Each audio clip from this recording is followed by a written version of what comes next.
ఎవరు అని అంటే మనల్ని తయారు చేసి మనల్ని నిర్మించి రూపించినటువంటి ఒక గొప్ప వ్యక్తి.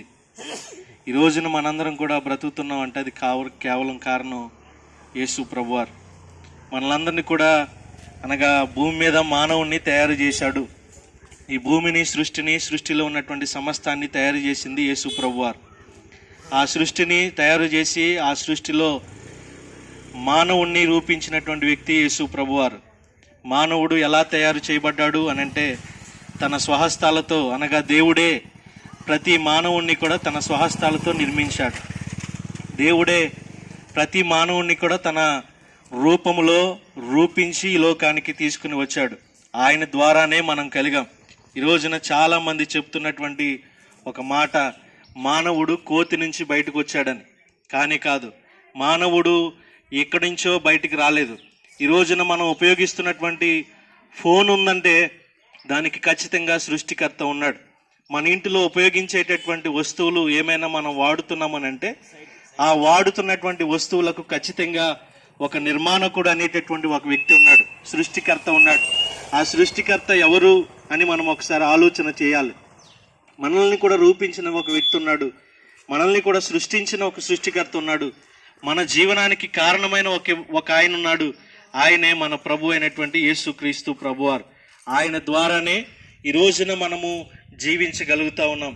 ఆయనే మనల్ని అందరినీ రూపించాడు.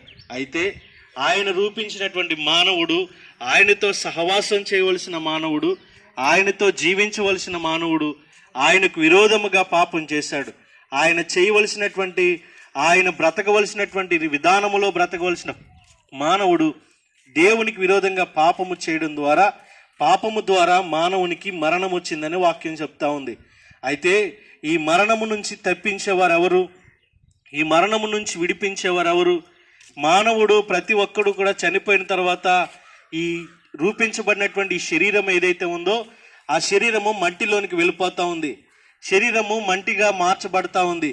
అయితే మానవునిలో, ప్రతి మానవునిలో ఏముందో తెలుసా? ఆత్మ రూపించబడి ఉంది. ఇది మానవునికి ఇచ్చినది దేవుడు. దేవుని ద్వారా ఇచ్చినటువంటి ఈ ఆత్మ మరలా తిరిగి దేవుని దగ్గరికి వెళ్ళాలి. అయితే దేవుని దగ్గరికి వెళ్ళాలి అని అంటే యేసు ప్రభువారిని ఈ లోకములో ఉన్నప్పుడే, మనము సజీవంగా ఉన్నప్పుడే ఆయనను తెలుసుకోవాలి, విశ్వసించాలి, హృదయంలోనికి ఆహ్వానించాలి. అప్పుడే మనం చేసిన ప్రతి పాపమునకు ఆయన విముక్తి చేసి ఆయన ద్వారా, ఆయన రక్తము ద్వారా ఈ లోకములో ప్రతి మానవుణ్ణి కూడా ఆయన పరిశుద్ధపరుస్తున్నాడని వాక్యం సెలవిస్తూ ఉంది. దానికి కారణం ఏంటో తెలుసా? వాక్యం ఏమని చెప్తుందంటే ప్రతి మానవుడు పాపము చేశాడు, ఆ పాపం ద్వారా మరణం అనేటటువంటి ఒక భయంకరమైన సమస్య తెచ్చిపెట్టుకున్నాడు. ఆ సమస్య నుంచి విడుదల పొందాలంటే, ప్రతి మానవుడు తన పాపము నుంచి విముక్తి పొందాలంటే యేసు రక్తముతో కడగబడాలని వాక్యం చెప్తా ఉంది. కనుక ఆ వాక్యమైన దేవుడు, మనందరినీ రూపించిన దేవుడు, ఆయనతో కలిసి యుగయుగములు ఆ పరలోక రాజ్యంలో, మోక్షములో ఆ ఉన్నతమైన భాగమును మనం సంపాదించుకోవాలని ఆయన కోరుతున్నాడు. కనుక ఆ ఉన్నతమైన సువార్త, ఆయనను రక్షకునిగా అంగీకరిస్తేనే, ఆయనను తెలుసుకుంటేనే మోక్షానికి మనం వెళ్తాం అనేటటువంటి సువార్తను చెప్పడానికి ఈ రోజున మేము మీ ముందుకు వచ్చాం. కనుక ఈ మాటలు వింటున్న నీవు ఎవరివైనా ఎక్కడున్నా, ఈ మాటలు విని దేవుణ్ణి యొక్క హృదయంలోనికి చేర్చుకుంటే, ఏ దేవుడు అని నువ్వు పిలవనవసరం లేదు, పేరు పెట్టి నువ్వు పిలిచే ఏమాత్రం కూడా పని లేదు. నిన్ను రూపించిన దేవుడు ఒక ఆయన ఉన్నాడు. ప్రభువా, నన్ను ఎవరైతే రూపించావో అని నువ్వు ప్రార్థన చేయగలిగితే నీ జీవితంలో ఆయన నీ జీవితంలోనికి వస్తాడు, నీకు మేలు చేస్తాడు, ఆయన పరలోక రాజ్యంలోనికి చేర్చుకోవడానికి ఒక అర్హతనిస్తాడు. కనుక ఈ మాటలు దేవుడు మన వినికిల్లో దీవించును గాక. ఆమేన్.